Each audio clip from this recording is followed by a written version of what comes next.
Yashwant Deshmukh joins us. I have Amitabh Tiwari on this broadcast. I have Sanjay Kumar as well and Rahul Verma. I want to go to Yashwant first because Maharashtra is tough to call. If Haryana was so anticlimactic in terms of what the pollsters were saying and what happened on counting day, do you think we should just sit back and say, get your popcorn, have your chai, coffee, pakoda, samosa, and watch what happens? And we'll tell you on the 23rd what's happening on that day, because trying to call Maharashtra is really a pundit and pollster's nightmare. It is more than nightmare. I mean, you see, it's not just about the different regions and, and all traditional equations, political equations of Maharashtra going haywire, largely. I mean, it used to be a fair enough bipolar contest in Maharashtra, then every party exploded, and now we have got 6 parties into 2. And can you imagine, Rahul, that what kind of state would be like in Haryana? You had a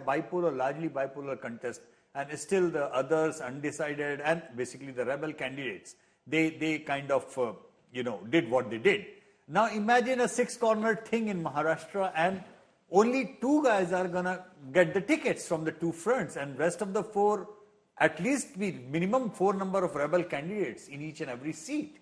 So obviously, apart from the traditional equations going haywire, what is nightmarish is the huge number of rebel candidates that are going to be at play in any case, no matter who gets the ticket. But it depends on how those rebel candidates are managed as well. Exactly. Where the Congress really came up short in Haryana, the BJP was able to manage rebels it was relatively basically better. the BJP's micromanagement versus Congress's mismanagement.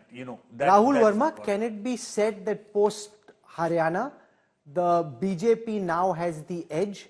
Because the BJP has been doing a lot of effort in Maharashtra. They seem to be ahead in terms of alliance seat distribution, and now the mahal and the narrative, which was against them in Maharashtra, is favoring them. The other way of looking at it is, hey, mahal doesn't matter.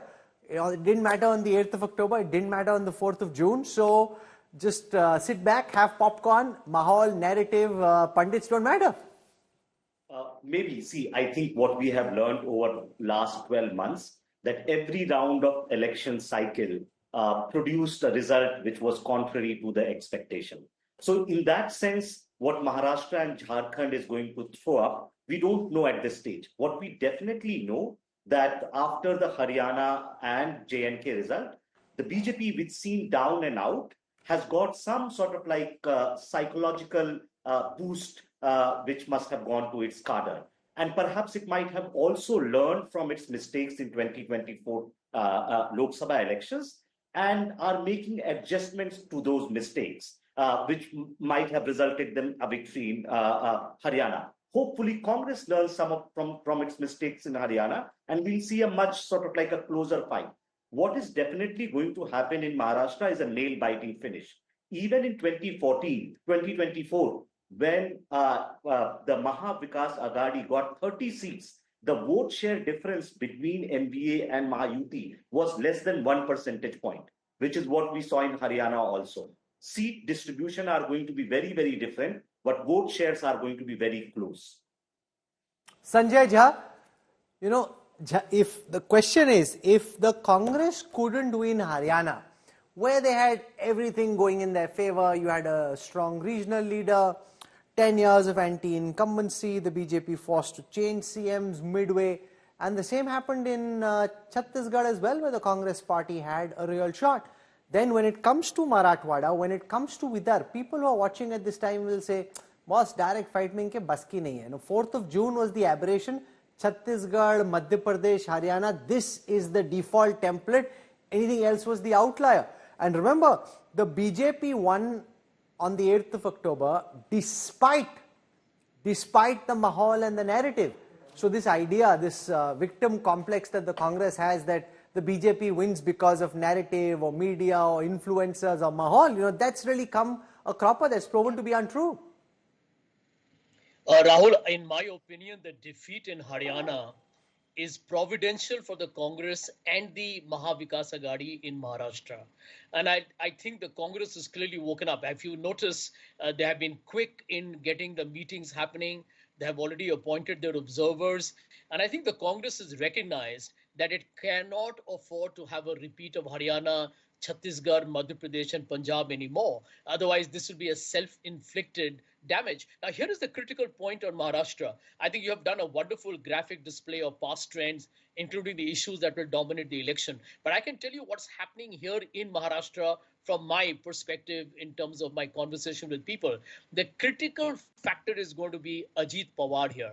And let me tell you, there are three parties in MVA, three parties in the MVA. So it's like an auto rickshaw, really. And if you look at the MVA, Uddhav, Sharad Pawar's NCP, and the Congress look stable. None of the wheels is coming off. In the Mahayuti, I can tell you this for a fact, the Ajit Pawar wheel is frankly off. And therefore, I think the vulnerabilities are huge within the Mahayuti, and they recognize that. And it's pretty public, Rahul. You know, when you had leaders openly saying that when we have Ajit Pawar in the NCP, we feel like vomiting. I mean, that was like a huge public embarrassment. And I think NCP is totally aware of the way they are being shafted out because of their very poor performance in the Lok Sabha. Now, will that repeat in the assembly election? Of course, as every psephologist will say, we'll have to wait and see what happens on the 23rd of November.